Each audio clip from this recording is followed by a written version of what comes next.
Let's get started. It's Campfire Football and SGFC, and we're going to talk Chelsea, but we're also going to talk, brilliant current events in football. And Greg, why don't we just start with the VAR from this past weekend, because that's just the top of everyone's minds. It is. Indeed, it is. Yeah. So for everybody, if maybe you don't watch Premier League football as much, or you didn't notice this incident, which I'd be surprised about, but it's possible. There's some listeners who may not have been keyed into this. There was the decision between Spurs and Liverpool. It's 0-0. Luis Diaz scores. The referee or the linesman calls it offside after the play. Then play restarts with the goal disallowed, and then chaos ensued. The audio was then released after everyone basically said, "Release the audio," as if it was like just some sort of Liverpudlian war cry. Exactly. Yeah. It's like, you'll never walk alone and release the audio. Those are the two major things. So the most interesting thing was when that audio got released, and just talk about I guess not really just how you felt about that, but sort of the range of thoughts and emotions you've gone through since that moment, because things really did just gather momentum from the moment that happened all the way until now. I mean, things have moved very quickly since Saturday, which they should, because what we saw on Saturday in, something that I've said on my podcast regularly, in the best football league in the world, let's not forget, the most watched, the most revenue creating league, the officiating was unbelievable. This offside decision, you could call this in a Sunday league game, but we have billions of pounds of technology, and this is the result we get. It's a very obvious mistake. It's a very obvious error from the officials, and I don't usually stand up for Liverpool. I don't think I've ever stood up for Liverpool, but the fact that they've been conned out of this, I was glad to see some justice served, and we saw the audio, which we were discussing a little bit before we came on air. It's just, I'll have to edit myself and bleep myself. It's a clusterfuck of communication between 7 people, and you kind of get an insight into why they get the decisions wrong. Too many MCs, not enough mics, says the Fugees said once upon a time. Yeah. One thing that was interesting, because the following day, Chelsea played against Fulham, right, at Craven Cottage. Mm-hmm. And did you watch that game? I did, yes. Okay, so obviously we have different commentary teams that we listen to, being in the US and the UK, but one thing that, and I believe it was Lee Dixon who was on the call as the co-coms. I don't remember who the commentator was, but they were explaining how different the conversation that the officials were having in the VAR booth with the official on the field from the day before. Like, they were being ultra careful and very, very, very, they were being really, really clear about everything they were saying. Whereas when you listen to that audio, which, please, anyone who has not heard it, listen to it. It is fascinating. But when you listen to the audio, you just hear tons and tons of shorthand, right? And I understand they're trying to do this quickly, so they have ways of saying, like, you heard them saying kick point on 2D. And so the kick point is when the ball is released from the player's foot. 2D, as you can see on the screen when they show it, they have sections of the pitch, horizontal sections of the pitch, and 2D was one of those. And so they're like, put the line on 2D, and everything is so quickly said that if you aren't really paying attention, it sounds like a different language, right? Yeah. I mean, it almost does anyway. Yeah, I mean, what we said before is that it was an insight into how this system actually works, because we see it from a supporter's point of view. We see it on TV, we see it in the stadiums of, VAR review in progress for offside. And it's okay, we sit there and we look at if you're watching it on TV, you see the lines being drawn, and you see them trying to work out where the point of contact is, which part is offside, which part isn't, depending on what part of the body you can score with. But to get this insider sort of fly on the wall look at VAR was truly insightful, and it does show that, in my opinion, this system just isn't up to scratch. it's not something that has been finely tuned enough, because this was the 14th time the PGMOLs had to come out and apologize for a VR decision. 14 separate mistakes that would have cost teams points, have cost teams going into Europe, not going into Europe. It's shocking that how much miscommunication is going on, how many things that the one referee, and I will give him a bit of credit, is trying to deal with at once.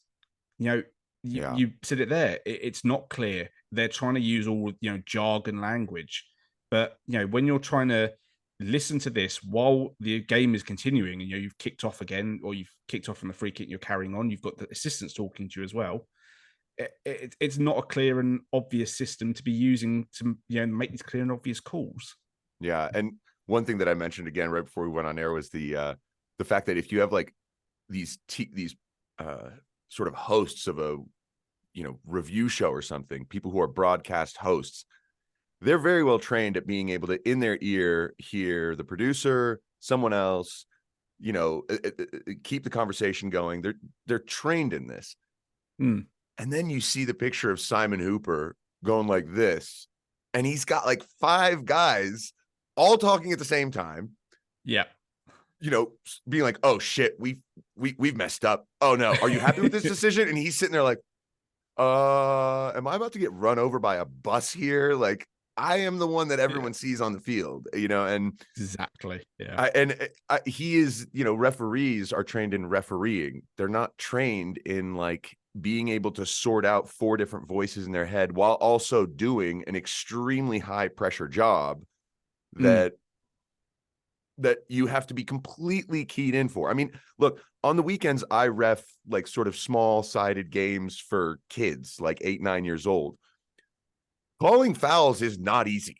It's not. And you think it is. You're like, but 2 kids run into each other. It's a little scruffy and they both go down, and one clearly, one had the ball, and you're like, was that fair play or was that a foul? And you really, you even with 8-year-olds, you sort of have this thing. So I can only imagine at that level with that kind of pressure, what it feels like. But then to also have what is essentially chaos between 4 other people in your brain at the same time, that is definitely something that they have to fix. And I think the audio was really, really good to hear just how far they've gone away from being clear with each other, where it's just, what do we do to figure out what the decision is? And then there's this other question, which I have yet to figure out. When there's 8 matches going on at once, are there 8 VAR crews at Stockley Park? Because what it sounded like is that they didn't know that the on-field decision was offside, right? That's what you can tell. They didn't know. They thought goal was awarded, and that's why they said, good, check complete, goal, that's fine. And then the guy's like, wait, are you happy with this? On-field decision was offside. And they're like, wait, what? So they clearly aren't watching the match live and doing it. I just don't. That's another thing I don't understand. This is it. This is another reason why this technology and this advancement in our officiating has been introduced into the game, but we have no idea how it works. We don't know if there's one team looking at 8 games, because I suspect that's probably the case. You don't want to hire 8 referees who get paid pretty well on top of having 8 systems in 8 different rooms. It's very expensive. We don't know. We're so in the dark about all of this. And as a fan of Chelsea, who has a season ticket, who's been going to matches since the early 90s, I've paid lots of money to watch football and watch the Premier League. And I subscribe to the several different channels we have here in the UK to watch all the football. But I don't know how my game is being officiated. It's ridiculous. Well, and this is actually, because I'm in the United States and obviously going to Stamford Bridge for me and anyone who lives here or going to Premier League games is obviously not as feasible. Now, tell me about the fan experience being in the grounds, because we all know, we've heard this a million times, that fans in the grounds have no idea what's going on. All they see is VAR check, and they'll be like checking goal or checking offside or whatever. And if you're in the stands, you have really no idea what's going on. If you're watching on television, the commentary crew can hear what's going on in the VAR booth and they relay it to you right away. If you're in the stands, you're just like, what's going on? Tell me about that, and also tag on to it, because one of the things a lot of people say is that you don't want to celebrate as a fan because you know that there's like a chance that it will be called off. And look, I have that same thing. Sometimes I'm watching a match, a ball goes in, and I'm like, wait for a second. I've even done this at our like local high school games where a ball goes in and I'm like, wait a second. Oh, I'm like, there's no, it's in, it's a goal. Like, this is not going to get called back.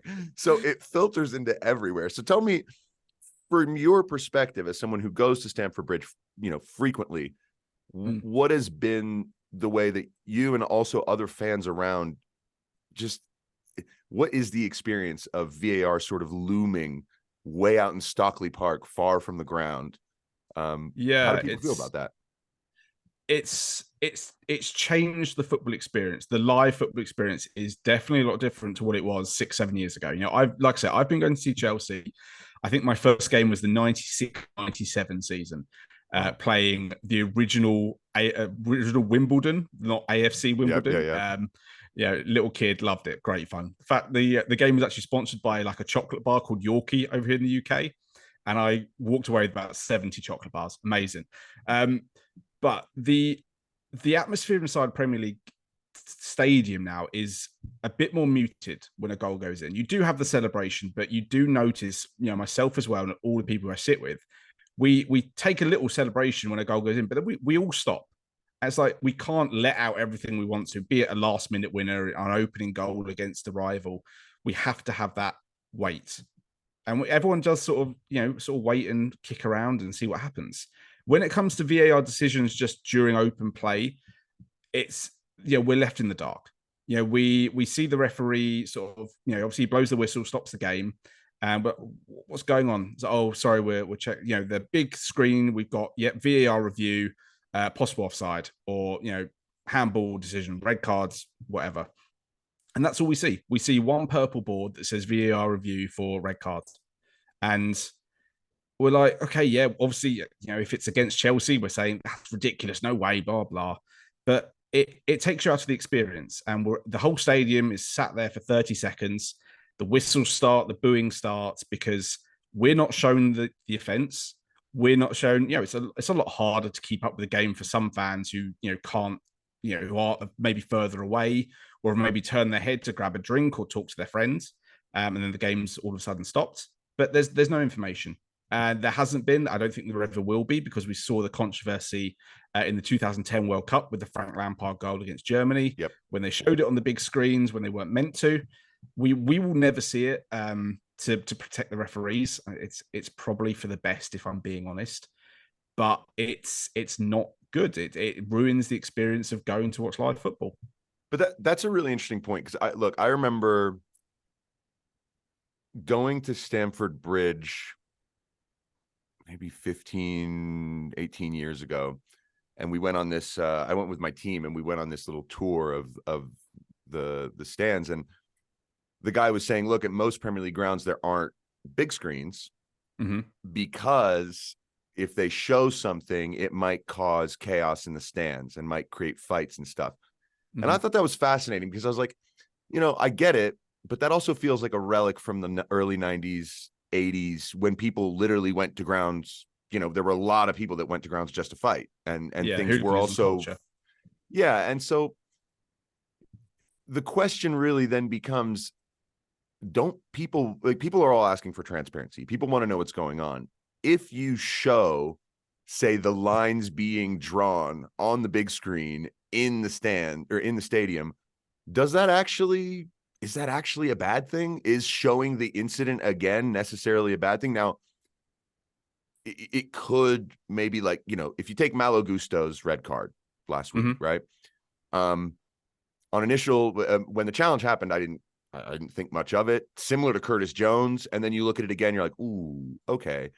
Yeah. Now, if you show that in the stands, there are going to be those exact same reactions of, ooh, but it's going to be 30,000 people doing it. And now the officials go, shit, like, we've got 30,000 people, But at the same time, like, we've got to pick one at some point, right? Absolutely.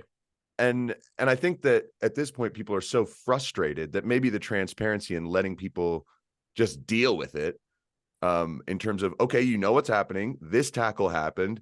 I think most Chelsea fans, if they were seeing that Malagusto challenge happening 30 seconds after it happened, most would probably be like, "Oh, yeah, he's probably gone." Right. I come back to the point that it's one of the only sports in the world where we don't have that transparency. Everything from NFL to cricket to tennis to very high-paced sports, very slower sports, we hear officiating. When they're looking at if like a wicket is taken in cricket, we hear them going through the process and we see it as they're talking about it on screen. In NFL, all of your referees are mic'd up. You don't always agree with it, but you get the understanding, and as you start to see what they're doing and why they're doing it, even if it is just drawing the line so we can see it on the big screen, it allows us to feel that although we don't agree with it, we can see what you're doing. Yeah. There's not going to be riots if someone's caught offside. British football isn't like that anymore. And like I say, a relic of the past, I think so. The standard of safety and policing in UK stadiums is top notch. I've never seen any trouble except on the odd European game, but nothing ever horrible. It's not going to cause riots. It's not going to cause World War III. Just show us what's happening. That's all. I'm not asking for much. I'm really not. I'm asking to see, why did you make that decision? And maybe I might agree with you. And then I'll say, actually, do you want, ref? I don't agree with you, but good job. Because you made the right call. I don't agree with it, but you made the right call. Yeah. And it is fascinating because I remember, in 1998 World Cup, we saw the United States out here, bloody hell. I know, right? I saw the United States play against Iran, and Iran scored their second goal. And I remember everyone around me was like, that was offside. And then when you look back at it, it's like not at all. Like, not at all. It's absolutely the correct decision. But people didn't know. And so people went home. People left being so aggrieved and angry. And then how does that spill maybe into the streets and things like that? You could also say the counter. If there's a horrible decision, everyone sees it and knows, they might also be just as angry. I don't think there's a simple solution to this, aside from just, as we said, they need to just clean up the way they communicate. And it does help us to know. I think it really would help us to know how it works. There's something about this that's very British as well, that's very cagey in terms of letting everyone know what's really going on, because you want to protect certain people and you want to make sure that, people who have no idea what's going on don't come out and try and ruin, or take control of it. The refs definitely cloister their own, job. They have their bubble. It's the referees union. That's what we call it here. They're all looking after each other, and you understand why they do. You've said it. It's a very hard job. I wouldn't like to do it. You could pay me a lot of money. I wouldn't want to do it. But if we understand what you're going through and how you're doing it, we won't give you as much of a hard time about it. If we're left in the dark, we'll act as people are now. Yep. If we take it back to the actual initial incident we were talking about, what are your feelings on what some people have been saying about, just going back in that game? So they showed, how the incident happened. The offside was wrongly called and play continued. And in the whole time where the audio was happening, in the actual game, I think about 6 passes were made. There was nothing at all that happened. Yeah. What is your feeling on, in that instance, stopping the game, looking at it and say, right, sorry, VAR has made a mistake. We need to go back and we need to sort this out. Is that something that is a dangerous precedent to start reviewing reviews, or is that sort of common sense coming in? I think it's more of common sense coming in because the incident itself was unique. It's so rare that we see that kind of cock up happening, really, right? Like, I mean, we've seen many decisions that we maybe don't agree with, or something that if they had 5 more minutes, maybe they would have seen it a different way. Then it's different when they've actually completely missed something. And, Jurgen Klopp asking for the match to be replayed because he's never seen this happen before, when 2 years ago, Liverpool benefited from a Wolves goal that was chalked off that was good, right? Mm-hmm. So And that was a late winner. It wasn't just like the opening goal in the opening half. So there's two sides to this. One, because you do, it's interesting when you match up the audio with the play, like you said, there's like maybe 20 seconds, 30 seconds of play of nothing. And nothing happened, right? At least nothing happened. Now, if a goal had been scored, now we've got a whole big other problem. Absolutely. Right? Yeah. So that's why you can't necessarily make a blanket statement that, well, if there's a mistake, we can go back and review it, because you should not, right? You cannot start going back in time as like just a matter of course. Now, because this was so unique, once that ball went out of play, I would have had no problem personally with them saying, look, going to the coaches and saying, look, there's been a massive error. But then think about fans in the stadium, right? All of a sudden we've awarded a goal. I mean, you want to talk about confusion and chaos.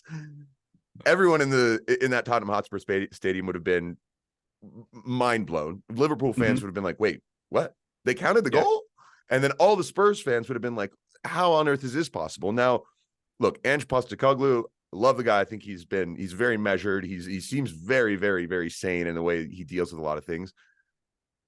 But if you're a Spurs fan, the rule is that once play restarts, that's it. So now, are you okay with the rules having been sort of broken for the integrity of the game? It just creates more debate. Well, in this scenario, I wouldn't have minded it, but I do see where a lot of people would have disagreed, right? Absolutely. But I was talking to a colleague at work yesterday. We've had this before, because do you remember during the COVID era of football where Man United were awarded a penalty after the full-time whistle? We've had this again. Every instant is slightly separate. It's Brighton, right? We've had these. I think it was Brighton or Fulham. I think it was Brighton. It was Brighton, yeah. Right. Okay. No, my mistake. Yeah, Neil Maupay. Neil Maupay handball. Yeah, that's what it was. And that is the fact that you finished the game and we're gonna go back and review something. We've had these instances before, and it's easier for them then. There's no fans. Cool. You just got 22 angry players to deal with. And I think, was Ronaldo there? No, Ronaldo wasn't there at that time. No, not yet. That would have made it easier. But again, the transparency, if they had stopped the game 20 seconds later, made an announcement on the PA in the stadium, like you say, spoken to the coaches and showed everyone and said, right, this is what happened. There was an error. Klopp, Postecoglou, 70,000 fans in Tottenham Stadium. Look what happened. You may not disagree with it. It's a goal. Sorry, okay, so it just is. How about the other alternative that's been spoken about, which I'll be honest, right off the bat, this just pisses me off. The idea of, well, we're going to go to Spurs and say, hey, just let Liverpool score. That one for me, like, it was like, what was it? Leeds against Villa when they were both in the championship. The old Bielsa. Yeah. And Bielsa allowed Villa to go and score on them because they wanted to match up. And now that I completely disagreed with at the time. I thought Bielsa was being way too nice. And in this scenario, the idea of saying, well, look, this has happened. Spurs, why don't you let Liverpool just go down and score a goal? That I'm not okay with. I don't agree with this, like, oh, let's just mediate the situation to make everyone feel better. It's like, it's either you make a decision as referees, you don't just start leaving it up to the others to officiate and decide what happens in the game. I don't think that's a good thing. As much as Jurgen Klopp wants to, Gosh, I mean, the whole replaying the match. We want to talk about another one that's probably more egregious than that Man United Brighton one, because that pissed me off too. I was like, look, I was happy to see Man United not win that match, and then all of a sudden, after the final whistle, so that was sort of my way of looking at it. But then there was I believe it was Villa against Sheffield United, right at the very beginning of the restart after COVID. There was a ball that went into the top corner and was sort of fished out by the goalkeeper, and goal line technology failed. And they admitted it. They were like, goal line technology did not work. And This was with 11 games to go in the season. Both teams were fighting relegation. I don't remember. Did Sheffield United get relegated that season? I believe they did. So I think this is the first time they've been up since that season. Yeah. So, that was another incident of something that is supposed to be, black and white, factual technology failed. There was no replay of the match. There was no let's allow them to score. There was none of that. And so there's also a point to this where I'm just like, look, it's a game and a spectacle. So I know there's a lot of money involved in it. I know that there's important things in it, but one incident is not going to decide whether or not you win or lose. Like, there are millions of other minutes. There's so many other situations. You shouldn't have conceded this goal. You shouldn't have, there's a million things that can happen where you can't just go back and say, well, that incident is why we got relegated with 10 games to go. It's like, well, did you not pick up points against other teams on the way? So that's why it's like, at a certain point, everyone has to just be like, there is a margin of error. It's okay. Like that's just the way it is. There has to be, from fans, players, coaches, everyone, a sort of just a little bit of a margin where you say, sometimes these things may happen. And obviously, if something egregious happens, how do you fix it? And, like we said, that when you watched Fulham Chelsea, and actually they said the same thing about the Burnley Luton game, that you could hear them being very careful, very descriptive, not talking over each other, and doing the best they could to make sure they got it right. I think that they just got so comfortable in all their, the way that they shrink their language, the way they say things quickly, people talking over each other. I think they got so comfortable with their ability to get decisions right, because you could hear the guy go, yep, check complete, it's fine, go. And then they're like, whoa. So it's about slowing down, remembering that you do have to take extreme care with every single situation. Absolutely. You don't just blow through a review and go, yeah, we do this every day, every game. We know how to do it. It's clear. Because when you make a mistake like this, it then brings the whole entire thing into, question, disrepute, whatever you want to call it. It's just fascinating. Look, VAR is here to stay. There's no question. They're not going to bin it. And the reality is, if we look, should we replay the 1986 World Cup match between Argentina and England? I mean, and we can go back and see. Yeah, absolutely.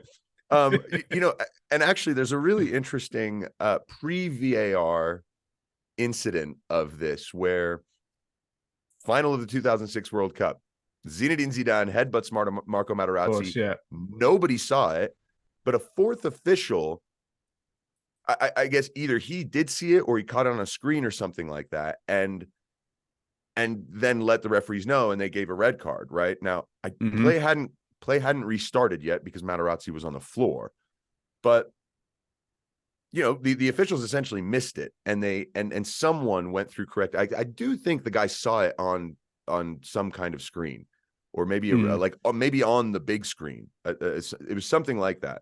It would be hard to miss on the big screen. Yeah, exactly. So the correct decision is made. And look, there are precedents for moments where the officials have done what they need to do to get a decision right. We also have seen many decisions where you think it's one way, and then, oh, wow, actually that was a goal, or actually that wasn't a goal. But then with VAR, I think the most difficult part is, at what point do they need to insert themselves in really minute things? And for them, it's kind of in my opinion, it's damned if they do, damned if they don't, because we all can go and, we can basically sleuth every single angle that we have available to us and point out a mistake. And this does happen every now and again, where people are like, well, look, this happened. And so then they're embarrassed because they should have done their job. So now they're going to be extra careful. Now they're looking at letter of the law for everything. And, in the Champions League this week, there were 3 controversial handballs, all of which the initial decision by the referee I actually agreed with, but it was the VAR review that went by the official letter of the law, and then either chalked off a goal, awarded a penalty, did not award a penalty, whatever the situation was. And yeah, I think it's just a very, very, very difficult thing for the officials, because the expectations of fans is that every decision is as close to right as possible. But then you find out there's two sides. Some people are going to believe one. And so, I mean, I'm sure when you watch review shows on Sky or whatever, I mean, I see them all the time here. You've got 3-4 ex-pros on a panel, and half of them think handball and the other half don't. So like, we've been following this sport, at this highest level for 30 years. And like you said, we don't know what a handball really is or is not. And a lot of it just comes down to the situation, the feeling, what the ref sees, the little bit of nuance that the game just has in abundance. And can everyone just kind of get over it if a decision doesn't necessarily go their way because the other team feel it has gone their way? Gary Lineker says no, and Roy Keane says yes. And then you got Jamie Carragher saying, "You'll never walk alone." And Mike Rich is just screaming in the corner. Why? Look at my haircut, mate. Good, Big Meeks. It's all right. Micah, here, look, go have some more food. Off you go. Come on, be quiet. Yeah, I mean, end of the day, it's a poor decision, a poor situation. If we can learn from it, fantastic. If we see the transparency that we're looking for, fantastic. If it helps shape the system to actually start working in, great. Will I ever still want VAR in football? No. I enjoy the unprecedented nature of football. And, if it goes your way, if it doesn't go your way, it's football. You love it, you hate it, you cry, you laugh. It's part of the beautiful game. But VAR, know its place. Try not to make it too perfect. Try not to get every single decision right, because you never will. And it will end up ruining the game. Simple as. So I've had one idea before we move on to Chelsea, because that's really we're sort of on the bread side of this podcast. We'll spend most of it on Chelsea, but two things. One, I think that referees should actually be the head honcho in this situation. Mm-hmm. In the sense that if I'm a referee, I know that the way referees have to be decisive, right? Like, that's the way that they're trained and everything. But when there's VAR, use it as a tool to help you. I don't think that VAR should be the omnipresent, like, god of the situation. I think it should be the referee, where they say, there's been a tackle in the box, and the referee tells the guys, "I'm awarding a penalty." Okay, but I am not really sure about this. What does my assistant say? The assistant says, "Well, I think you may have gotten this wrong. From my angle, you may have gotten this wrong." So then he says, "Hey, VAR, load me up a quick review of this. I'm going to go and make my decision." And so what they do is they facilitate. Here's a few angles. Here's real speed. Because that's another thing about the Curtis Jones one. Everyone was like, well, in real time, it's a yellow card. In slow motion, it's a 4-game suspension. Mm-hmm. Well, what do you expect the referees to do about that, right? I think that because they are on the field and they can sense things. They can sense when a player is, being cynical. If you can tell when a player is a little bit on edge, where they're getting reckless just in the way that they're behaving. You can see it coming. That's probably a player you should book. That's probably a player who's about to foul somebody. But a guy who's just going about his business gets to a tackle a quarter of a second late and steps on someone's foot. Does he need to be yellow carded for that? And as a referee, you can tell. And that's where the whole intent and, he's tried to do him and all that thing that they say. The referees are the ones who, they are around the players. They're talking to the players. They're the ones that really feel the situation. I think they should be in total control of the final decision. And it shouldn't be VAR saying, "We recommend you go to the screen and reverse your decision. And here are the rules, bullet point in, section A, B of the code. It says that this kind of tackle at this point in the heel is classified as a red card. So you have to give a red card." The referees have their hands tied completely here. They basically, similar to the assistant referees who have flags, you're starting to wonder, what the hell are those even for? If semi-automated VAR can essentially put their role as deciding offside, not a thing, then, it's as if VAR actually referees the game and not the referee. And I think if the You're right. referee And was more in charge and just said, look, I want to see it again just so that I can be clear in what I have decided. And if I want to change my mind, I can change my mind. And you will see fewer of the situations where the moment he goes to the monitor, you already know what's going to happen, right? Where I it's mean, really it's in the them name. deciding. It VAR is virtual assistant referee. Yep. The linesman isn't going to be making, he isn't going to be calling penalties, and that's going to happen. You're an assistant referee, assist the referee. Mm-hmm. Simple as. But yeah, like I say, it's taken on this god almighty sort of formula and needs to be knocked down a few pegs. And hopefully this decision will. Hopefully it will put it back in its place where it should be. And it's another situation where AI puts people out of jobs. I don't know if you watched the US Open, but my goodness. So the US Open in tennis, I have to make that clear because there's also one in golf, but the US Open in tennis was, just a few weeks after Wimbledon. And at Wimbledon, you see line judges bloody everywhere, just surrounding the court. The US Open, it was naked. There was like 2 ball kids on each side, and that was it, because everything was done with AI, and challenges were essentially useless. It didn't make sense to challenge because the AI is right, and it called it immediately. So you saw no challenges at the US Open, none, because there's no point. It's already done by the machines, and the calls are all correct, which I thought was fascinating to see, right? So they can do this. And I know with tennis, it's different because of the lines and everything, but also, like we said, the Premier League has so much money. They need to be able to do this. Now, the second point I was going to bring up was it 14? I don't remember how many of the 20 clubs voted down the use of the semi-automated offside technology that we've seen in the Champions League, that we saw in the World Cup. Apparently it got voted down by the Premier League. Maybe Luton voted it down because they don't have the infrastructure. Fine. But how many teams actually said, nah, we're good on that, which is completely mindless, in my opinion. And so that is a big, big, big question is who was on board with not bringing in technology that we've seen work in the World Cup, in the Champions League. And so why would we not use it in the Premier League? I thought that's a weird one that we still need to get to the bottom of. Again, it's these situations that are shrouded in mystery and secrecy. Again, it comes down to transparency. Yep, it'd be lovely to know who voted for it, who didn't vote for it, and why, because we've seen it implemented, and it was one of the recent innovations to football that I was really for. It worked really well. We didn't have any controversy, and like you say, with the US Open, there's no challenging it. It's there.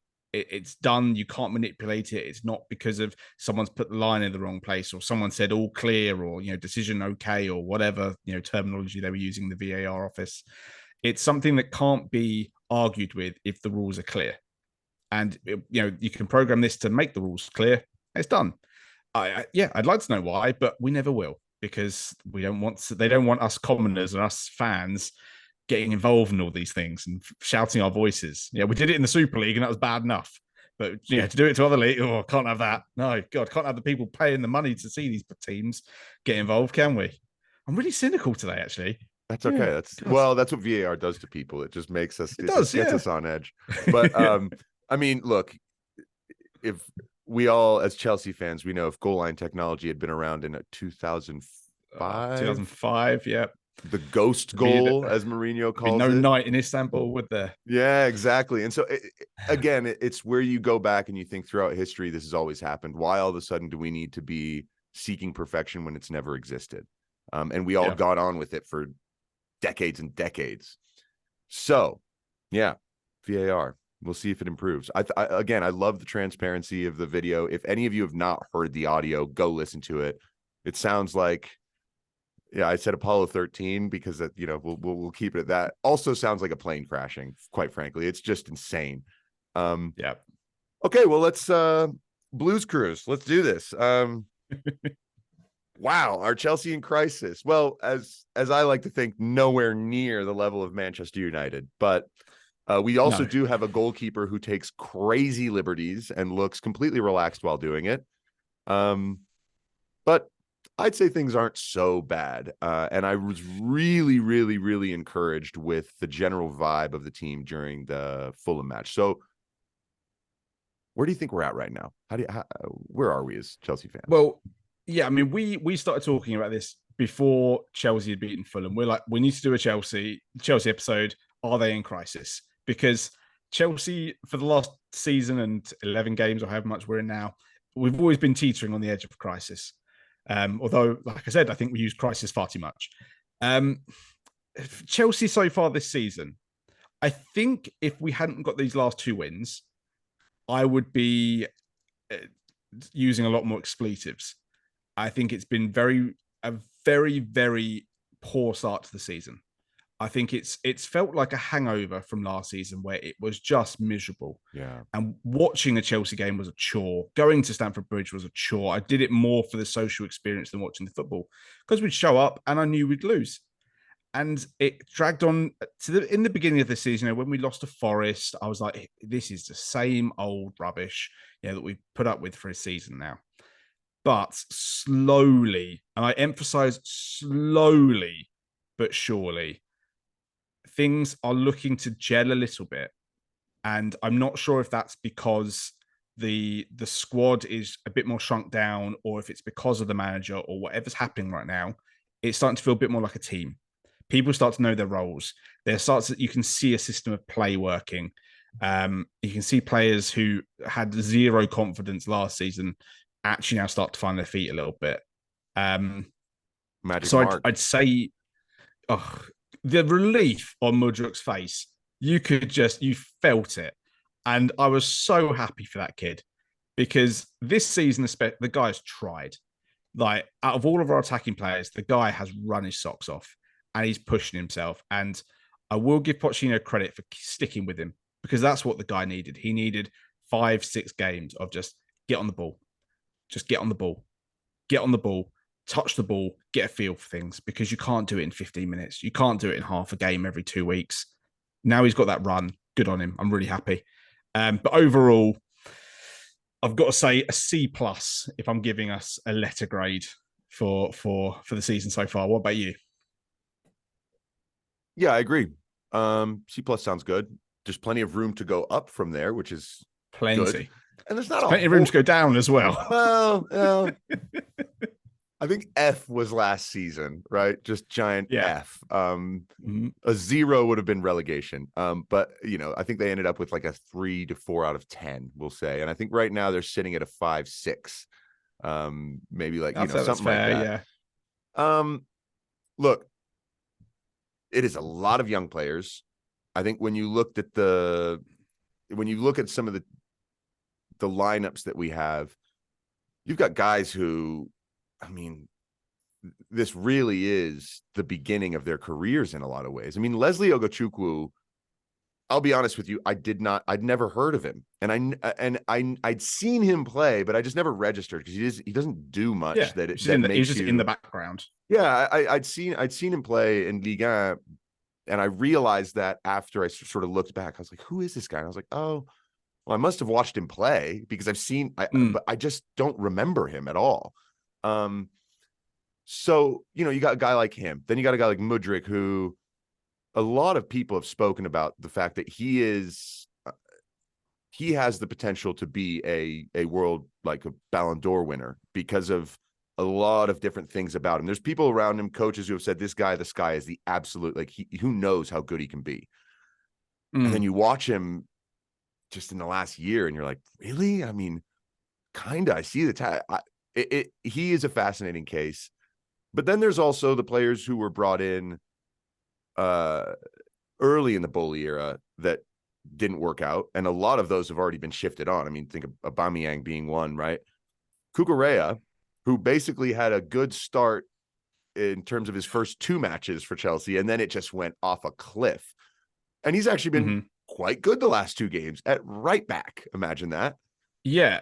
I mean, the game against Brighton in the EFL Cup, I was there and I was watching it.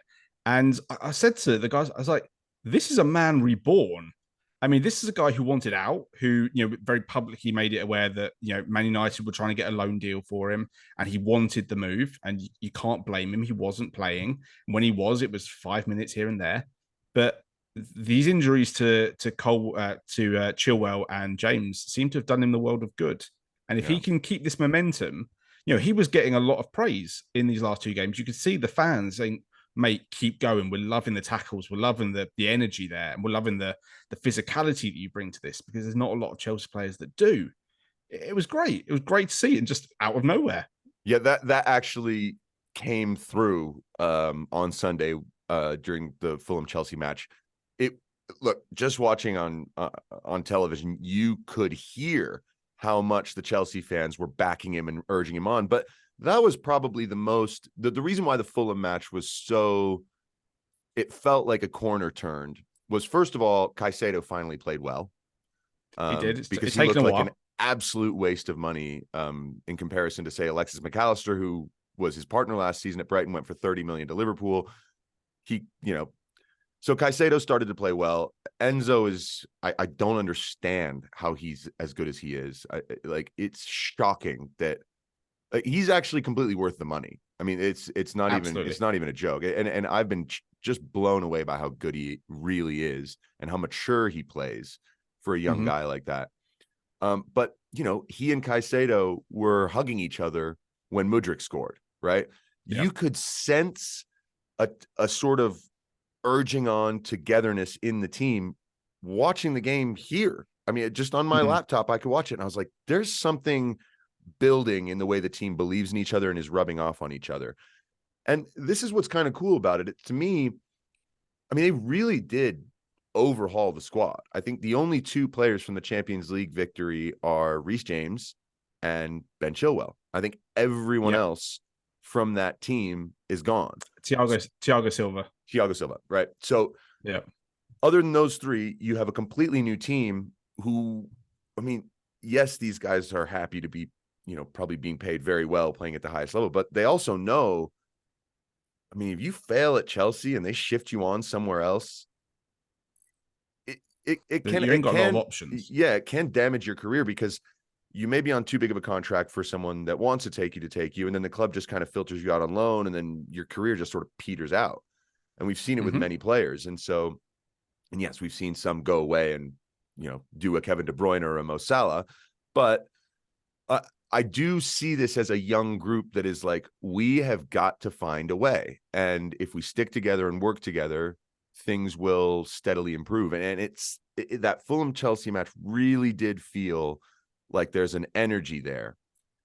Seeing Broya come back and score, I mean, also thank you, Tim. Thank you, Tim Ream. Man. Thanks a lot for the double for the double the double cheeseburger on that one. But no, I mean, Cole Palmer. At first, I was like, really? I mean, sure, fine, but I mean, he was excellent, showed real class, and you're all of a sudden looking around the squad, going, everyone's pulling their weight except Raheem Sterling, which is not the worst place to be, that all of these young guys are building up and going, and he still has something to offer and give. And hopefully he gets there, because he's been incredibly, I think the biggest disappointment in the Bowley era for me is Raheem Sterling. Just, he's not doing what he should be, right?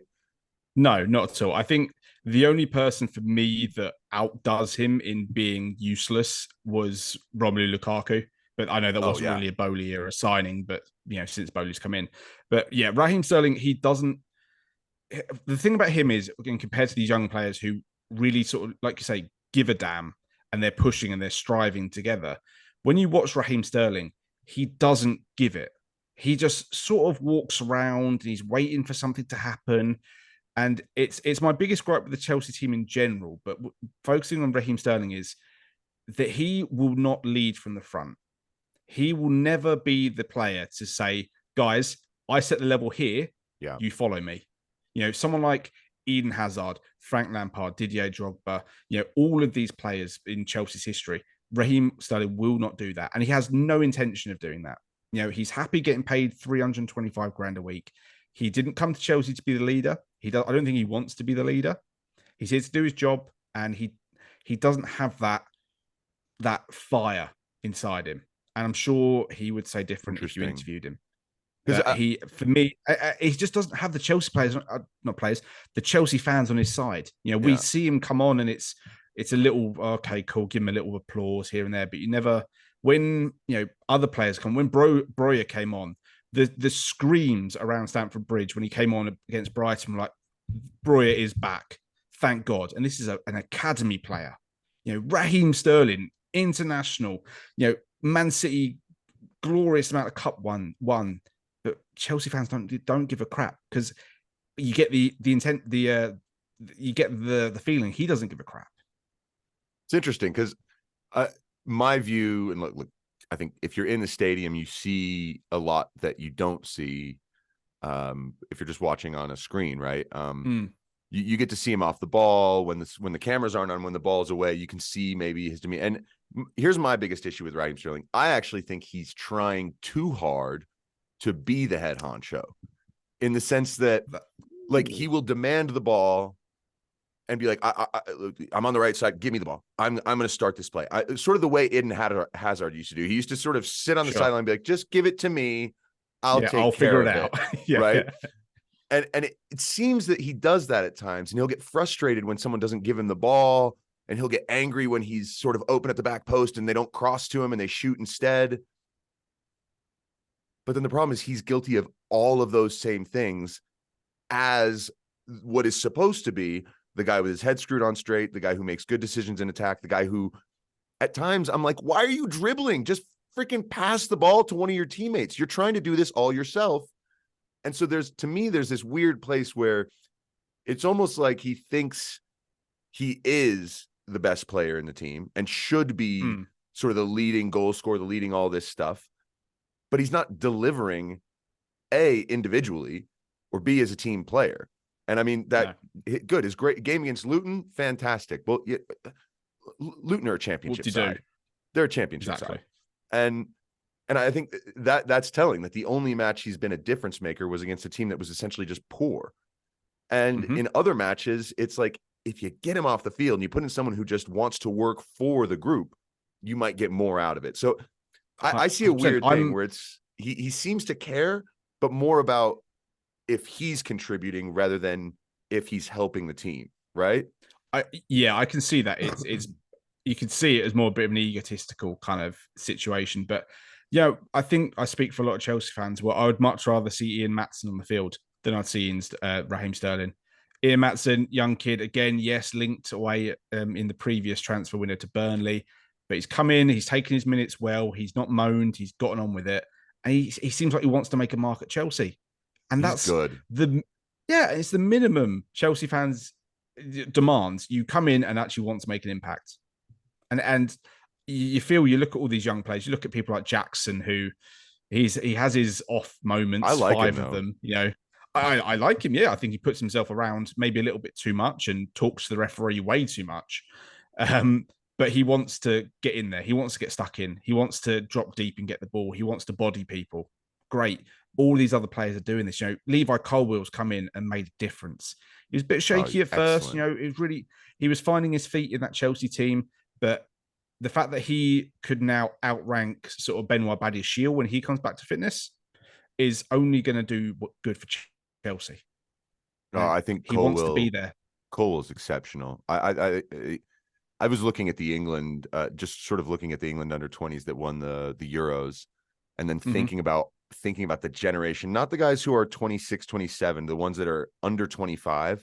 I think that is the golden generation for England, right? You got Saga, Bellingham, right? Colwill. There's a lot of unbelievable players in this who are playing at the highest level right now. And the thing about them is they don't look like guys who are, they look like full-blown like professionals, like as in experienced professionals, and they're 20, 21 years old. They're playing with the maturity beyond their years. Yeah. And a lot of them, which I mean, there's England's going to be, I think, outstanding at the next World Cup. I really do think that they have the. Let's not get too excited straight away. Look. I know the way this goes. I know how this goes. It's get to a quarterfinal. It's years and years and years of the same kind of thing. But no, I mean, so with all that said, I mean, who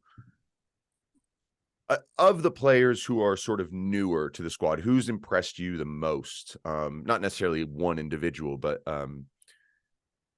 players who were actually brought in, not ones that maybe came through the academy or have been around, but players who were brought in. And obviously Enzo will take him off the table because it's obvious.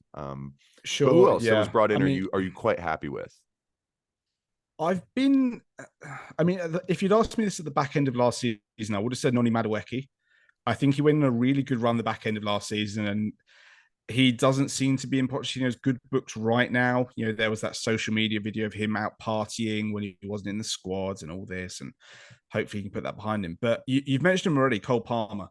I was in the exact same situation as many Chelsea fans. How much are we paying for someone who's played less than 20 Premier League games? 40 million, right? Okay. That sounds like a disaster.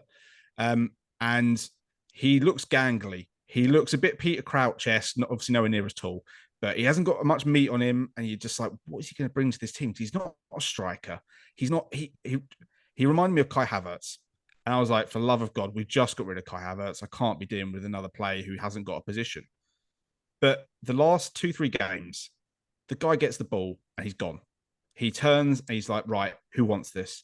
And 2 assists in 2 games for what, a 20, 21-year-old? Great start. Yeah. His link-up play is phenomenal. His ability to go to link that sort of Enzo Gallagher line in midfield to the Jackson, Mudrooks, Matsons, Sterlings, whoever up top. That's almost not a number 10, but maybe like more of a shadow striker. He will keep getting better. And I am fully on the Cole Palmer hype train now. And there are no breaks on this train. We are going. Cole Palmer is the way now. I love it. So I'll actually throw mine in there, and it's Nico Jackson. And I think it's because when you basically have a great 6 months you have a great second half of the season at Villarreal, and all of a sudden you're brought into Chelsea. I have to admit, I didn't expect him to be. I don't know. He doesn't seem to ask himself too many questions about what he can and cannot do. Yes, he's missed some really good chances, but there's 2 things that I really, really like about him. One, like you said, he puts himself about. He gets his body in on players, and he's strong, and he's so young. I mean, imagine when he fills out. Like when he gets bigger and fills out, are we looking at a potential Didier Drogba type of player? Not that level of legendary, not that level, of course, but are we looking at someone who can do similar things, right? Yep. The other thing that I love about him, and this is such an underrated skill, is driving with the ball at speed with your head up and just waiting for that last, baiting the defenders to come in. At some point, they can't just back away from you. At some point, they've got to approach you. And what I found he's done very, very well is do that and not overplay. He finds the pass. He does it very, very well. He's an excellent player in transition, I think, to be carrying the ball. I'm not saying he's the one that should be finishing, but he's very, very, very good at running at full speed with the ball and putting defenses on the back foot. So I love those 2 things about him. He's unlucky that he's suspended right now, because I don't know if you saw the 5th yellow card. Do you know what happened? It was I didn't see the 5th one, but I've seen 1 through 4. And, right, where he just warned him, just like, stop, just leave it. I know you're frustrated. I know you talk. You will get carded, and Breuer isn't ready to be playing every week. Just shut up, get on with it. So I didn't see the 5th one. The 5th one was, there was a free kick for like an offside or foul or something. And I think this was against Nottingham Forest. Was it previous game where he got Aston Villa? Villa. That's right. Yeah, that's right. That's what it was. Yeah. So the goalkeeper sets the ball down, and he's literally backing away. And he's like 5 yards away and backing away, and got a yellow card. I mean, it is the most weird. Like when I saw it, I was like, how?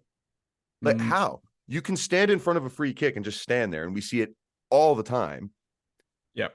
And he got one for essentially being 5 yards away and starting to walk backwards. It was ridiculous, in my opinion. And look, young guy, fiery, has gotten in the ref's face about 1 or 2 things. And they, to be honest, are really touchy on this right now as well. Yep. So in a way, I'm not worried about his discipline. He's just such a hardworking guy. I think he's going to bring a lot. And for he doesn't look, for instance, compare him and Mudryk. Mudryk, and I know Mudryk is probably going through a lot of other stuff considering he's Ukrainian, but Mudryk looked a little more scared, under pressure, worried. Jackson doesn't really seem to be that bothered with the pressure or anything like that. And now that he's got at least one goal, I mean, scored two, and one was disallowed against Brighton, but I think he's going to be a player that you can count on in some way. If he ends up not being the best, you could probably sell him on for a really good chunk of change because he's talented. So yeah, I like what he's brought. In terms of players that have been around, who do you think is like, okay, enough with the talk of letting this guy go. We need to keep this person because they are going to be crucial in and very difficult to replace if you do sell them on. Who would you put there? There's only one guy, and I don't know if it's an unpopular opinion or it's Conor Gallagher. I'm with you. 100% with Conor you. Gallagher, this little blonde lion in midfield, and other people that I've spoken to is like, he's no good. All he is he tackles, and that's no. This guy over the summer has grown, not just in his technical ability, but his mental ability. He knows when to get that ball and how to distribute. He's never going to be an Enzo Fernandez in terms of his range of passing, but the breakup of play that he provides before you even get to Enzo Fernandez and Caicedo, it's like having three holding mids, but at least two of them can run forward and distribute. He has been phenomenal for me. And there were all the talks about him going to Newcastle for 40 mil. No, just this guy. I know he is playing as captain at the moment, but this is a kid to build around. And I might get laughed at. I might get comments saying, listen, he's overhyped. He's nowhere near as good as Mason Mount and all that. Well, Mason Mount can do one. It's about Gallagher. I completely agree. And look, I know a lot of people say, well, he's not that technical. Look, I'll be honest with you. When I watch him, there are times where I'm like, oh, he's going to give the ball away. And he doesn't. And it's not because he is so technical, but it's because he's actually so intelligent. The fact that he can go and press three players in a 1-on-3 and force a turnover. You don't do that just by running around. Like, you have to cut off angles. You have to understand when the opponent has taken a touch that isn't ideal, and now you can put them under that little bit more pressure and tension. And I mean, I think when you look at Chelsea right now and you see a guy like that with the armband on, and you know that Reece James is club captain, and then you see Levi Colwill coming through and doing fantastic. Ian Maatson, so happy as well he wasn't sold. Armando Broja, I'm really glad they didn't just let him go to West Ham last season. They actually extended his contract and kept him. And all of a sudden, you're starting to see the academy putting 4 or 5 players in the starting lineup on a weekly basis, which we never saw during the Abramovich era, really, until Lampard came in. Yeah, exactly. We saw it at the Lampard. This is the second coming of the academy, and it has the potential to be better. I mean, we've seen the first generation for Kaya Tomori, Tammy Abraham, that lot go out to great clubs and succeed. But, we want the guys here who want to be here. And Maatson, Gallagher, Colwill, they all give the impression they want to be here. Well, and I feel for the guys who got shoved out the door. I mean, Ruben Loftus-Cheek's tearing it up at AC Milan. Of course that was going to happen. Right? Yeah, as much as I didn't want that move to happen, it had to happen for him. Yeah, because the guy deserves it. Same with Christian Pulisic as well. The guy was never bad footballers, just never given the chance in an ever rotating team with ever rotating managers. It never worked. Ruben had his injury, problems. Then he was liked under Sarri, then not liked under everyone else. Kid was a great footballer and he's finally getting the recognition he deserves. And he's playing Champions League football, and Chelsea are down in 11th. So good on him. Yeah, I agree. Gallagher. What the other thing the thing that you've mentioned about the intelligence is spot on, because yes, he runs for 90 plus minutes. the guy has got like a Michael Essien-esque engine. It's incredible. Yeah, and he's never injured also, which is a godsend at Chelsea. But but I think a lot of people who don't watch football a lot, say like my girlfriend, for example, she thinks they're just, prima donnas running around. To be mentally switched on for 90 minutes, as well as physically switched on for 90 minutes, is very rare. Yep. And he seems to have it all. And while Reece James is out not being captain, I'll stand behind Conor Gallagher any day. Well, it's funny because I think that last season he was like the only player scoring goals at a certain point, like at the end of it. It was like, okay, you can't sell the guy who's the only one scoring in a terrible team right now, in a team that's just playing poor. And I mean, those are all really good things. I do think the squad was not very well constructed in terms of the signings. I also think this bully era, a lot of the signings that they brought in, I feel were like, okay, we'll bring this guy in, and if we can sell them on in 2 years for a good amount of cash, like David Detro Fofana, a lot of the guys that essentially went on loan who were brought in at the beginning of this, a lot of those are, I believe, financial decisions where it's like, if we hit, great, they'll play. If we don't, they're so young, and like a guy like Leslie Gochukwu, like no one knew. It's not like he had a ton of hype. This is what I think is interesting about a lot of the signings is that some of them, yes, some were hyped up, but there's some that they went out and got that you'd never heard of and you'd never thought about. Right. And so they came in for relatively cheap. I mean, two players who I think could be outstanding are Andre Santos and Cesare Casadei. So Casadei is at Leicester, Santos is at Nottingham Forest. Those two Both are terrible low moves so far, unfortunately. Well, it hasn't Casadei, I know he has at least a goal at Leicester. I don't know how much he's been playing. He got a goal in the EFL Cup, I think, in one of the earlier rounds, or the FA Cup, one of the earlier rounds. And I don't think he's got a lot of game time. And Andre Santos is yet to play a minute for Nottingham Forest. And that's a crying shame because I think he could have been useful in this period of time. But those two, I mean, under 20 Brazil's captain, the kid's going places. Yeah, and those two, I think, they're genuinely possible. They could really actually break into the first team in the next couple of years. That's genuinely possible. Some of the others, I'm like, but their resale value will go up. And these, look, the other thing I really want to mention is, I know that the American owners, that any American owner that comes in and does anything sort of weird, says anything stupid, or makes weird decisions, they're all going to get, they're going to get buried for it. Fine. No big deal. I think that's hilarious. Very quickly. Yeah. Yeah, very quickly. But we talked about who's in crisis. Chelsea, Man United, yes. Right? Think about Man United's crisis right now. You've got Mason Greenwood you've had to ship out to avoid PR disaster. Antony's probably not far behind in the way it looks like it's going. Then you've got your best players are like Rafael Varane and Casemiro, who have already done they've already won the Champions League multiple times. Varane's won the World Cup. Like, these guys, they've already done the big things in their career, and now they're earning their big giant, what you would think of as the Saudi Qatari payday. They're doing it at Man United, right? Man United have a goalkeeper who I think is good and talented, but he looks a lot like Robert Sanchez in the sense that when he makes a mistake, he's kind of like, well, that's the way it goes, and tries to keep calm. And they make weird decisions from time to time.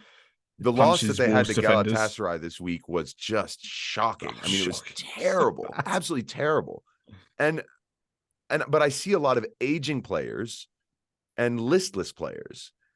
At Chelsea, I do see a completely new thing growing, and it's young and it needs time to develop. And you've got a new manager in who has a good track record in the Premier League. I mean, he's done nothing but succeed in the Premier League, right? Southampton and Spurs were both home run projects. You know what I mean? Okay. PSG, I don't know why people bring up his time at PSG. Carlo Ancelotti failed there. Thomas Tuchel failed. No one succeeds at PSG. So I do think Chelsea are going in the right direction. It may take more time than maybe some fans are willing to accept, but I look at the criticism of this new ownership model, who they just released plans to massively expand the academy infrastructure. right? They Yep. just bought land on the other side of the road from Cobham to go bigger. They've been trying to figure out a way to expand the stadium. Very, very difficult based on the location it's in. These are efforts. Man United's roof is leaking, right? Yeah. Do we have really that bad of owners, or are they guys who need to learn and understand? Because the amount of money they've put in is more than any other club in the world right now, including Absolutely. like Al Ittihad and, Al Nasser in Saudi Arabia. So is it really that bad? I mean, it's a tough one, right? It is tough. It's tough. I've been quite vocal on the owners. I've said that they have they've been on the cusp of destroying what Chelsea is, and that they still haven't fully patched all those holes. They took over a club that, 2-time Champions League winners, 5-time Premier League winners, serial achievers, and we have 2 years of ownership just over, and we've had a top half finish just about. We might break into Conference League this season. We'll talk about sort of the aims of the season in a second. But what they obviously need to learn, yes, they've gone about everything, trying to do everything straight away. They've gone about it in too much of a public fashion for my liking. It sort of contrasts with Roman Abramovich, who was always in the background, and he found the best talents to go and do it, and he had the best people around him to advise him. And I don't think they've had that. I think they've perceived who are the best people on, very short, bits of data, and said, right, this guy's good at signing people. Let's grab him because he's had a good couple of seasons at Brighton. Let's bring him in. They haven't grasped the Premier League yet. They haven't grasped what it takes to own a Premier League club.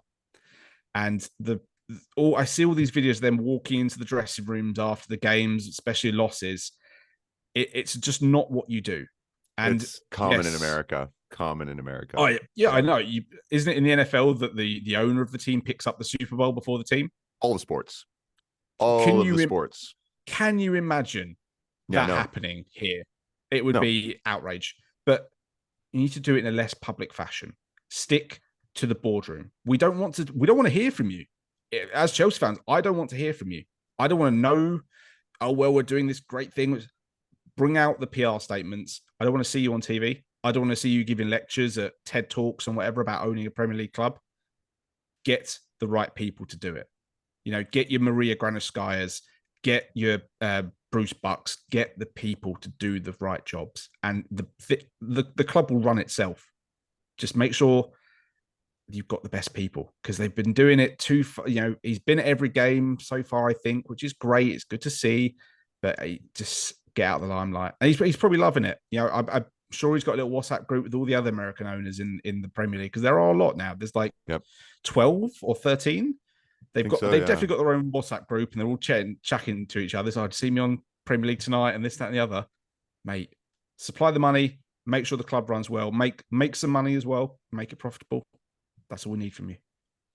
Yeah, and I think that there is a cultural change there that they've got to sort of get their minds around in terms of their perception with the fans, because what do we know? I mean, maybe them going into the dressing room, how much does it bother some of the players? Maybe some do not care. Maybe some are like, well, and it's not only in other countries, it's owners do actually have a more power than they do. England is probably the most like where there's traditions about what you do and do not do. I think 100%.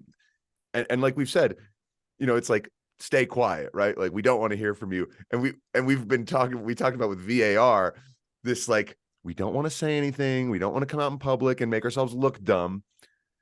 These American owners don't care if they look a little bit silly coming out and saying something, as long as they're like, look, I'm putting my money where my mouth is. You got a problem with that? I've also paid all this. If I want to go into the dressing room and tell the players, good job, shake some hands. Yeah. I don't think that's a bad thing. If you're going to go in there and tell them it's embarrassing, which is what happened against Brighton last season when they got absolutely annihilated. Again, Abramovich was his own special breed of owner, very different from any other owner you saw around the world. He's so unique. But I do remember times where he brought in people who people are like, what? Like, who is that guy? Like Avram Grant. You're like, yeah, like you two know each other from forgot that all guy these. existed. I know, right? What's the Nigerian guy's name who was there for ages and now he's in I know who Saudi you're talking Arabia? about.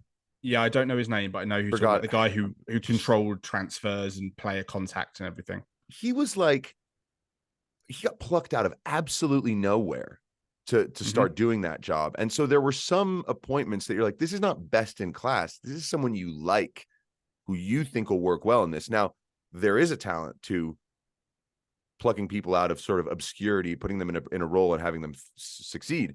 But let's not pretend that in the Abramovich era, there weren't like dozens of insane signings that made no sense. I mean, keep in mind, Alexander Pato, Ricardo Quaresma, like those guys wore a Chelsea shirt at some point, and everyone was like, very why? briefly, but yeah, briefly, but like, why?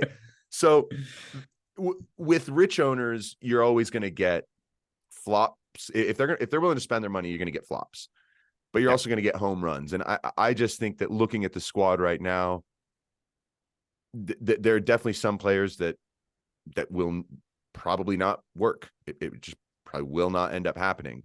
But then there's others where you're like, man, that was wise. Like Nani Madueke, again, player I'd never heard of before he signed for Chelsea.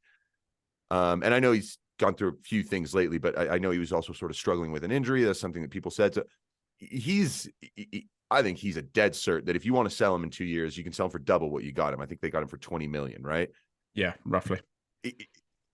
And his talent is he's very, very, very good. And then I think about other guys. I think Benoit Badiashile has a good future ahead of him.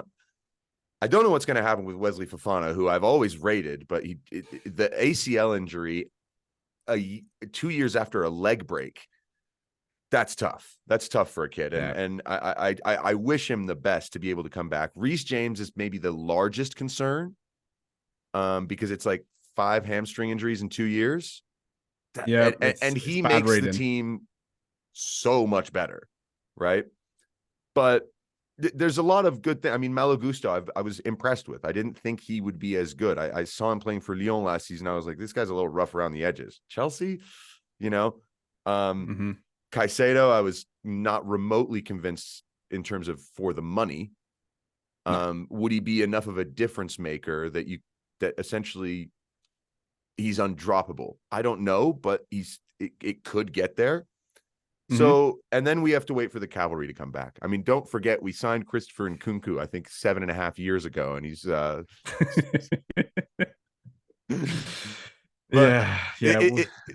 if the pieces start to come back, the future doesn't look grim to me. Again, like I say, that if you're a Man United fan, you're probably looking at the Qatari guy that's thinking of buying the club and going, please, just do it. Because under the Glazers, I don't think that they will really ever really make sort of turn things around the way Arsenal, for instance, have. Unless they find an inspirational manager like a Klopp or Guardiola, I think they'll be middling around 4th and 5th for the next few years.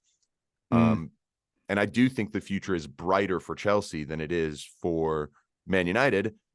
And I almost want to say Man City as well, because when Guardiola leaves, everything changes for them. You have a generational manager who is a serial winner. Those are not just replaceable.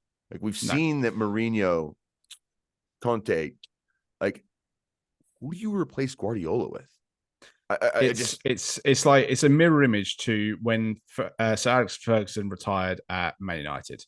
Ever since then, it's never been the same because the guy had the whole club on his shoulders. He did everything, and he was involved in everything. And he was, let's say, generational manager. Guardiola, I need him to leave. We all want him to leave Man City. We're all begging for him to go somewhere. It'll happen eventually. It will happen eventually. He'll take another year sabbatical, and who knows? He'll probably end up at PSG because that's the last of the big 5, right? Then he has his, everything. But yeah, I mean, the future does look bright for Chelsea on a large scale. What I want to ask you about, though, is the man who is currently at the helm. Mauricio Yeah, Pochettino. we haven't talked about that much. I want to bring him into the limelight a little bit because again, I've been quite critical of him. I'm still under the there's still the ability for him not to be there at Christmas in my mind. I still think it's something that could happen because you look at the next 10 games for Chelsea and it could be an absolute battering. So they've obviously got Burnley this weekend, but then it reads Arsenal, Brentford, Tottenham, Man City, Newcastle, Brighton, Man United on the 6th of December. Then you've got Everton, Sheffield United before Christmas. There is a very real possibility Chelsea after Burnley do not win a game until December. And at that point, is his, and I know I'm talking hypotheticals here, is his position still tenable if you lose 8 games in a row? No, not 8 games in a row. No, because at that point, it's clear the squad's not like buying into anything, right? I mean, yeah, we've had the little, we've had the uptick. We've had the 2 wins in a row. It's been better. It's been a lot better since the start of the season. But if we start getting into that rut again of, okay, we lose the first one, let's pick ourselves back up again. We lose the next one. Right, let's pick ourselves back up. We get beat by Tottenham 3-4-0, who are on a fantastic streak right now. Pochettino has got them playing fantastic football without Harry Kane. Yeah. Chelsea could get sucked into a really bad sort of whirlpool of defeats here. But how do you rate Pochettino so far? And what do you think on those next 10 games up to Christmas? Well, I'm convinced by Pochettino as a high quality manager. What I think is important, especially based on the crop of players that they have, is you need someone who does understand how to bring players together. I think a divisive force, like a manager that's very, very good at doing siege mentality things, sort of like, the high examples are Mourinho and Conte, right? Yeah. But if they have the right squad, siege mentality, that team's going to go and win 15 games on the spin, right? That we saw that when they were in charge. With young players like this, that will not work.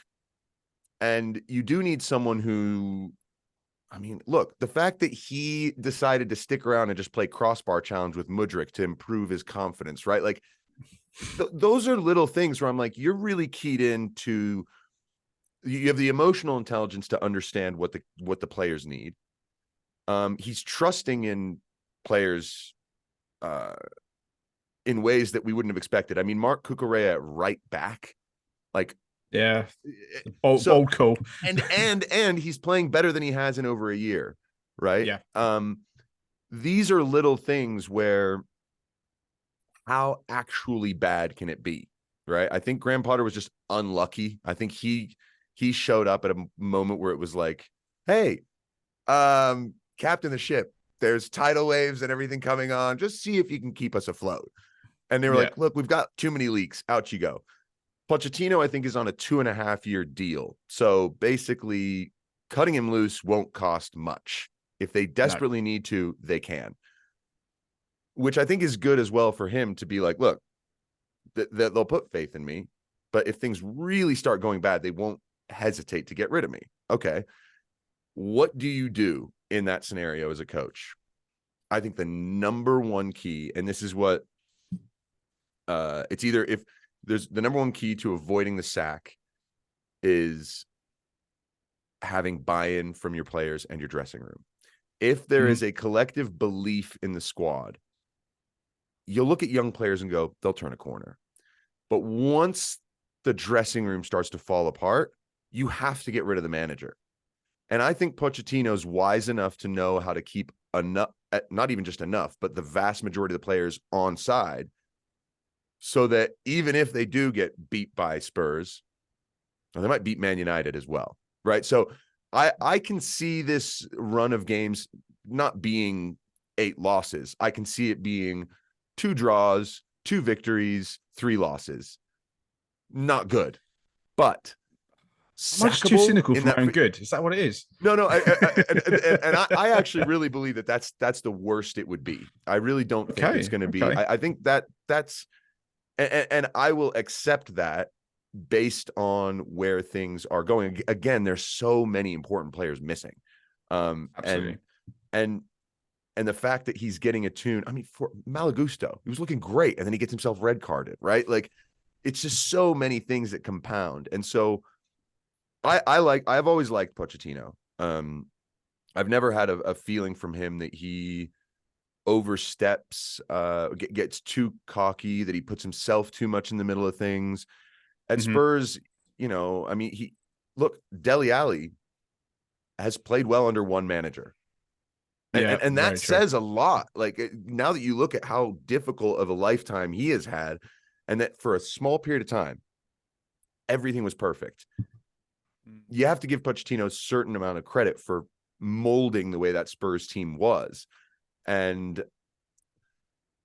look, it's more, I would rather have faith in Pochettino than start from a position of negativity with him. It's kind of like Graham Potter. I waited until it was almost like tears to be like, okay, he can go now. I mean, I really tried, because I knew he hadn't lost the team until he had lost the team. When you could see that formations and player personnel, like you got Sterling and Pulisic playing right wing back, you're like, they're not gonna like this. It's not gonna work. And when you start clutching at straws, and making things weird, that's where you lose the dressing room. And I just think Pochettino has enough about him to avoid looking incompetent.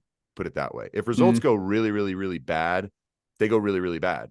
And that may be for a lot of reasons, but I think he can avoid looking like a complete dope, if you will, right? So, well, the other question is, what's the expectation for the season, right? I mean, well, this is what it all comes into. It could be a very rough 10 games. We might get 2 draws, 2 victories, three losses. Fantastic. That would be okay. I'd be okay with that. But where there is this lack of leadership in the team, there isn't the standout figures who, like we said with Raheem Sterling, they don't raise the bar, they don't lead from the front. He has to have every single person on side to keep this going.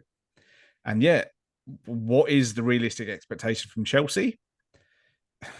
For me, I joke around, and as people can tell from your channel that will get to know me, I'm a bit cynical. So I've been saying to my colleagues at work who are Arsenal and Liverpool supporters, top half will do me fine. A comfortable top half. Realistically, what has been said in the interview for Pochettino, it's got to be some form of European football, because the investment has been heavy, and no Chelsea fan can deny that the money has been readily available for us to make improvements and to bring in players that we think can improve the squad. But at some point, we're going to start needing to increase the club revenue in order to pay back some of that money, because it will need to be repaid. Let's not forget, a lot of this comes from a hedge fund, and they will need to see returns. Yep. So, and here's where no, go ahead. I was just going to say, do I expect it to be Champions League football? Absolutely not. Do I hope it would be Conference League? Hopefully. And I know teams so far in this very young competition have hated the competition, but just to get back into Europe would be a start for sure. Look, I love the Conference League. The reason why I love it is because I love it because I actually think that three tiers of European football is necessary with how far the game has come. Many other leagues have more legitimate teams now, teams that can compete. I mean, there are teams that I didn't hear, that I'd never heard of 5-10 years ago, who are like in the Europa League or in the Champions League, and it's because overall the building of those leagues, they've progressed, they've gotten better. For me, I'm really unconcerned about the league position as long as it's not in really the bottom half of the table. I would say 11th and down is just not good enough. But if they finish 9th, I don't care, as long as they win one of the cups. And I think that has to be, for Pochettino, Like, look, the league is difficult. I do think because they are not in European football, they really should be doing well in the league because they have time to prepare for matches. Absolutely. But the league is also, it's just such a tough league. I mean, every team is good except for Luton. And even them, they're dangerous on their day, right? They've started scoring goals now. It's more than we've been doing. Yeah. And they've got their home crowd is going to be electric for every game that they play because why not? I've heard from many pro players who said it's one of the weirdest grounds to go and play on. It doesn't feel like you're in a football stadium. So I want to go to Luton to see a game. I think that'd be fantastic. I'd love to. But I think that Pochettino really needs to not mess around with the cups. I think, we play Blackburn, I believe, next in the EFL. Yeah. All of a sudden you're in the quarterfinal if you win that one, right? Mm-hmm. And then you're three matches away from a trophy. Man City are already out of it. I was going to say Man City are out, so that gives you your best opportunity, but there are still Liverpool still in it, Tottenham still in it. It's not going to be an easy route, but having a cup would be great because it has felt like it's been a season and a half, 2 seasons since we won a trophy. And I think we'll win the FA Cup. Not a chance. If there was a choice, I would love to win the FA Cup over the EFL Cup, obviously. But I mean, why not focus on the EFL? But then the other side of me is we suffer from injuries heavily. We're suffering this. Let's push to get 7th, 8th. Really go for it because it's not going to be easy. Because there's Aston Villa to deal with, there's Brighton to deal with, there's West Ham to deal with, who 4 seasons ago we weren't considering them for European football. It's true. If I'm being honest and give just a straight answer, I would say fob off the EFL Cup, just go for 7th, just really give everything in the league. Well, again, like you said, the EFL Cup, there's 4 matches left if you win the whole thing, right? I think it's the round of 16 now. Then it'd be the quarterfinal, semifinal, final. So that's not very many matches, right? You're not involved in Europe, which all those other big teams, Arsenal, they've just lost in France to Lens. Liverpool are playing today against Union Saint-Gilloise, who are also owned by Tony Bloom and the Brighton of it. In the last 3 years, they got themselves promoted. They're currently top of the Belgian. Is it?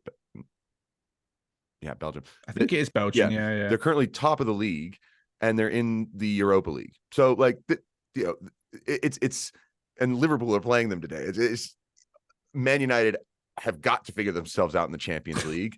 Man City, they just take over, but they're not in the EFL Cup. And so, I look at it. Then here's the big question: how many players, if you look in Chelsea's squad, have won a trophy at the professional level? Not under 18s, not under 20s. Yeah. At the senior level, how many have won a trophy? Look, Enzo has the World Cup. I think he may have won a title with River Plate. Caicedo's never won anything, I don't think. No. So you've got Enzo Fernandez, you've got Thiago Silva, Chilwell, Reece James, Raheem Sterling, Cole Palmer. I guess you count as winning with City, although fringes. But that's back of the bus. Yeah. You get a sort of participation medal. Yeah.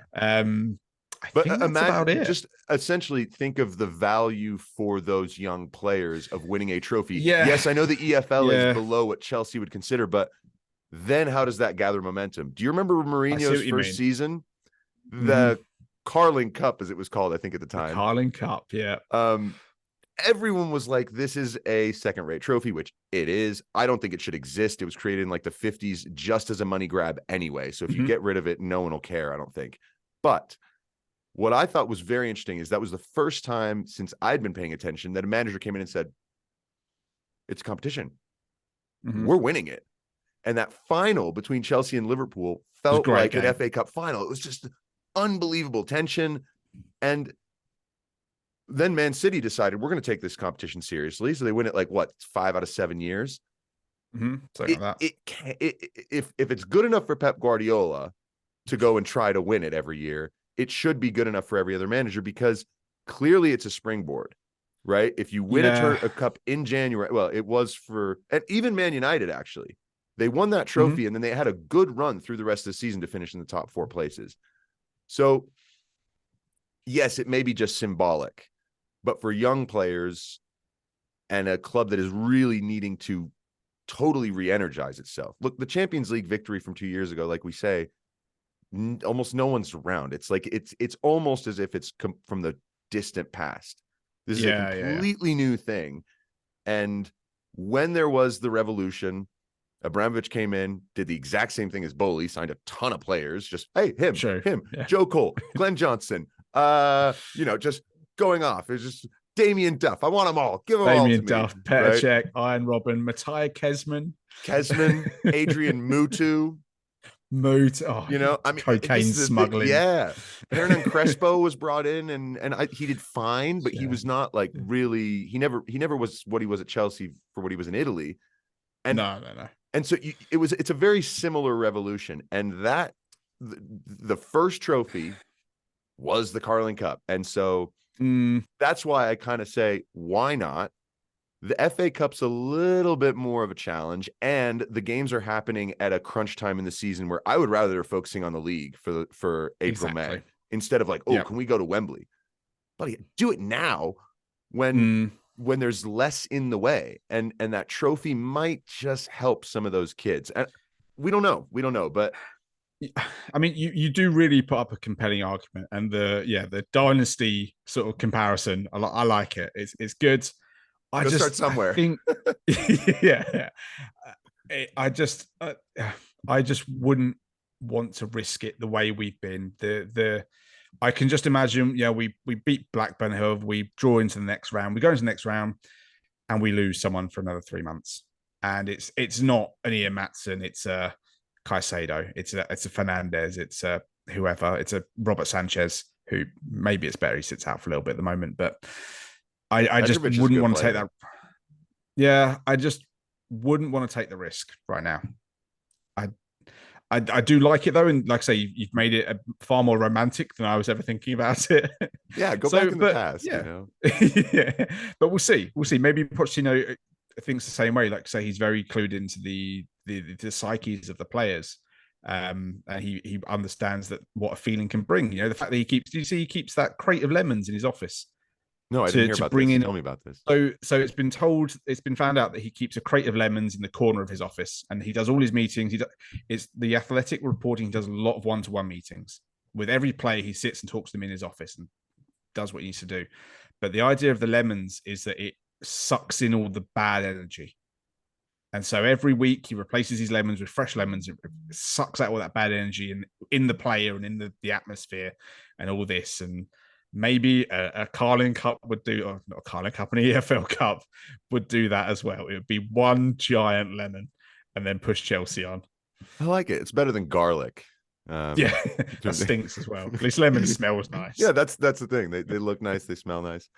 Yeah. Well, I mean, this is why it's been so interesting following what Chelsea are doing. And I actually, it's hilarious. So I coach with some high school kids, and during the summer, I had a moment where I realized, when I say that I'm a Chelsea fan, they don't think about it the way I think about it, the way most other people. They're young.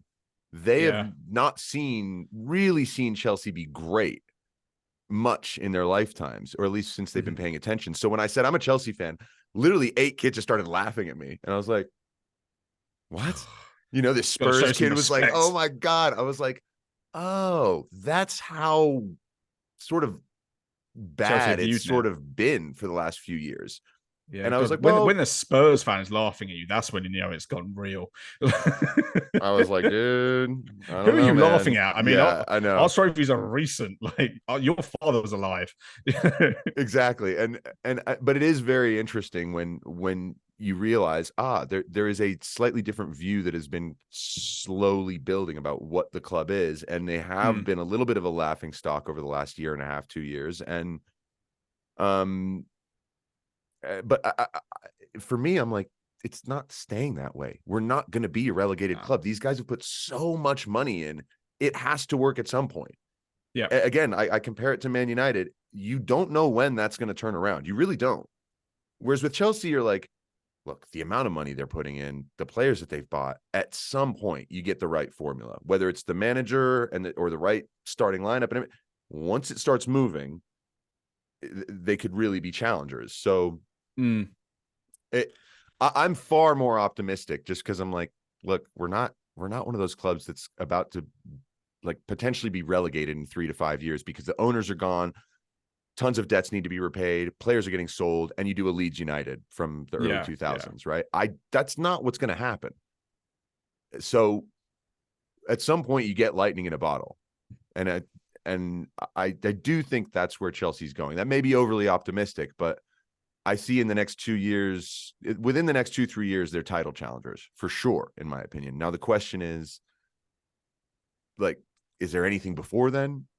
Do we need to go through 2 or 3 managers to get there? Or will Pochettino be the one that oversees this? Who knows? God. Yeah, we'll have to wait and see. And we will be watching every single week. 100%. Sitting there and seeing what happens.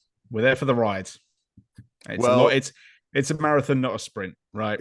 Exactly. And I think it's exciting to see a building process happen. And I can get behind all these players. There's really no one aside from Raheem Sterling, my frustration at the way he can sort of is carrying himself.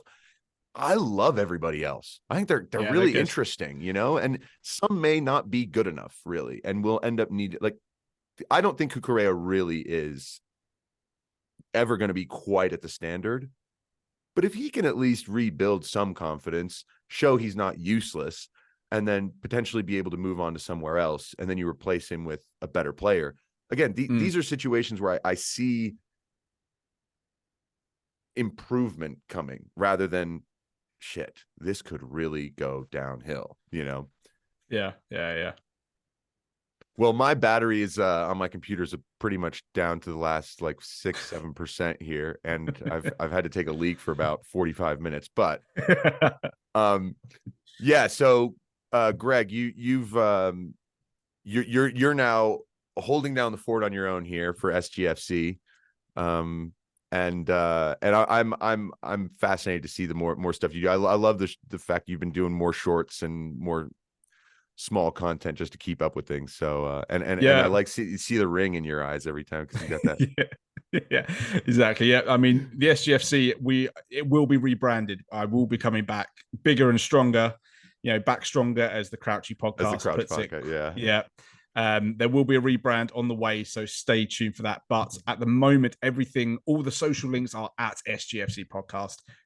Give us a follow, really appreciate it. And for those of you on my channel, at Campfire Football, puts out some very, very interesting football tactical videos that you will never find on my channel because I'm just not smart enough. My biggest issue is it works really well while your channel is small and YouTube doesn't give much a shit about. If you're not monetized, you can get away with so much copyright stuff. So I enjoyed doing that for the moment, but exactly. So, well, Greg, this has been great. I think you've also helped me, add to my positivity. Even though you say you're super cynical, I think it's important to have both sides. Absolutely. The cynicism towards VAR. Now that's where I don't know if we're going to stop being cynical about that for quite some time, but hopefully Chelsea does not have to. Hopefully we don't hear Pochettino asking for a replay at any point this season. No, won't that would be that downright level. Embarrassing. God, no. Can you imagine? No. Only because it happened to Liverpool. That's why we're all talking about it. Yep. Anyway, enough about that. Well, Seb, it's been an absolute pleasure. Thank you for having me on. Thank you for spending the time this evening. And everybody, enjoy the football this week. Have a good one.